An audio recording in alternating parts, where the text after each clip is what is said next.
Yeah, nice to have a catch up, nice to have a chat, and I would think a great smile on everybody's face coming into training this morning. Yes, it was much better coming into training on the back of a win. Obviously, we've been waiting a long time to get it, and it was a step in the right direction. But you know, a long way to go, and you know, a lot of hard games to come. But it was nice to come in after a win today.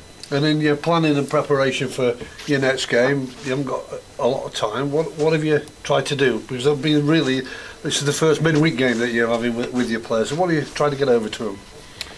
I've said a couple of things in the dressing room which you're trying to do on a long term, in terms of what I want from the players, not just on the pitch but off it.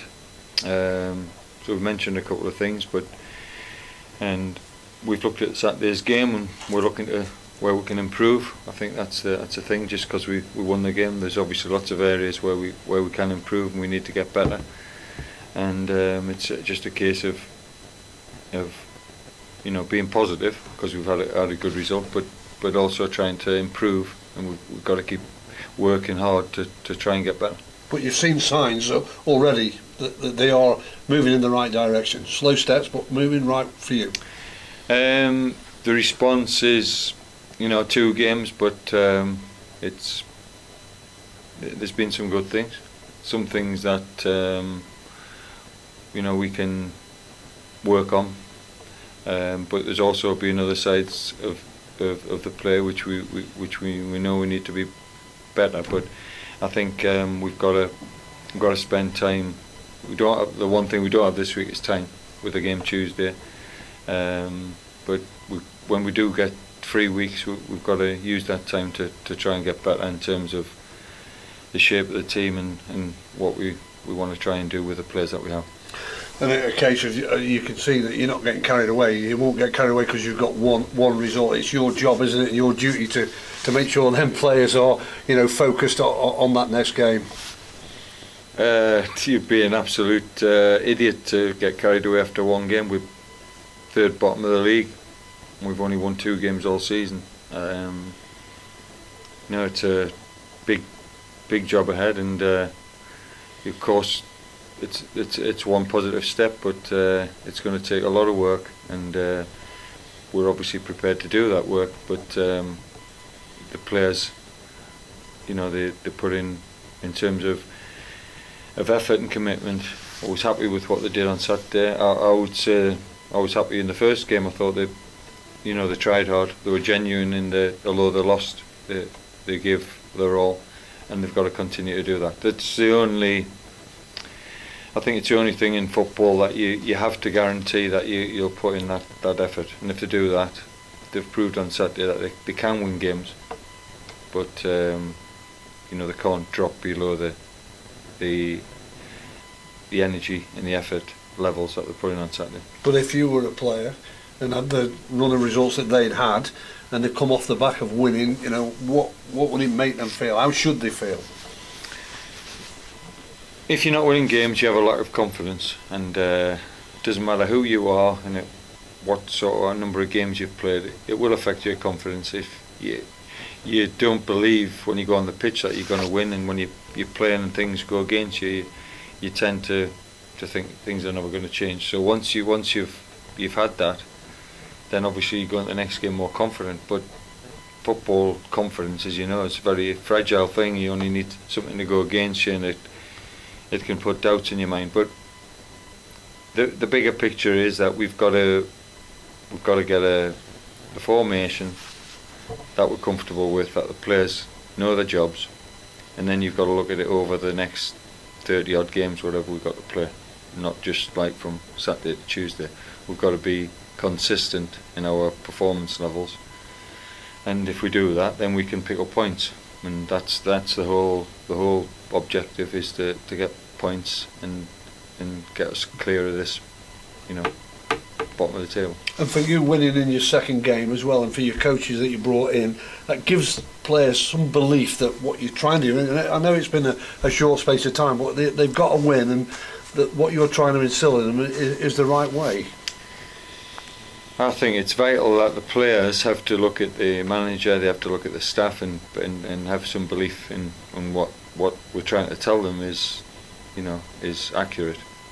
If they believe that, then it's a big help. But all three of us are here.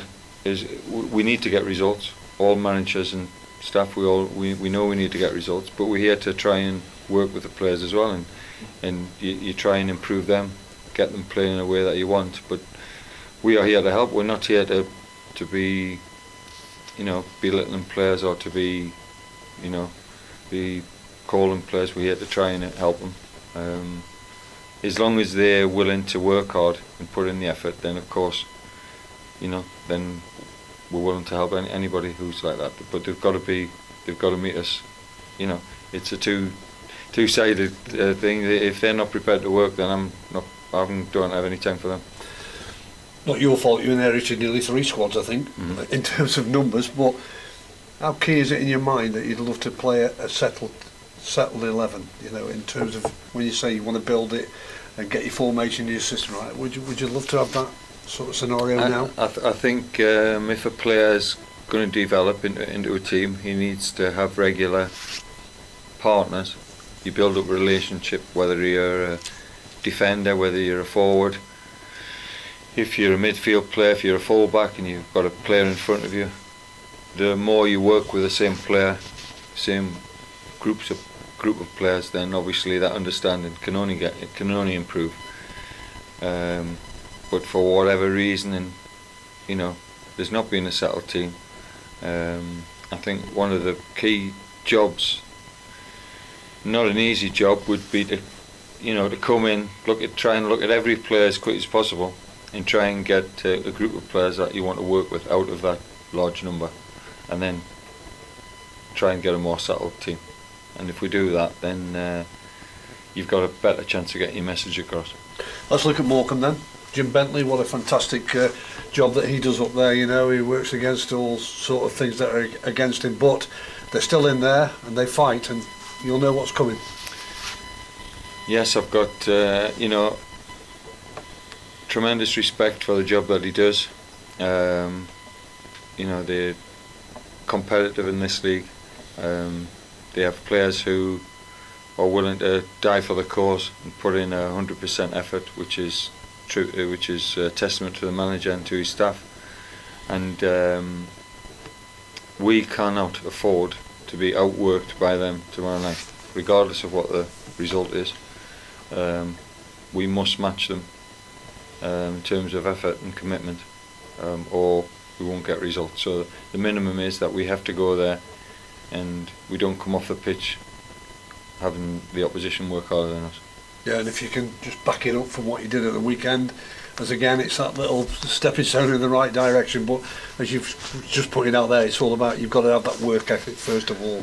No, you're looking at the short term, wanting to try and string results together, but the long term is that we've got to get a pattern of play that we're happy with, and then we've got to get better at doing it. And if we can do that, then we can start to put together the run of results that will get us away from the foot of the table. But like I say, you're not going to come in and reinvent the wheel, and we've got to work with the players, and as I say, we've got to try and improve them. But I'm happy with the response that I've had so far, and they've got to continue to do that.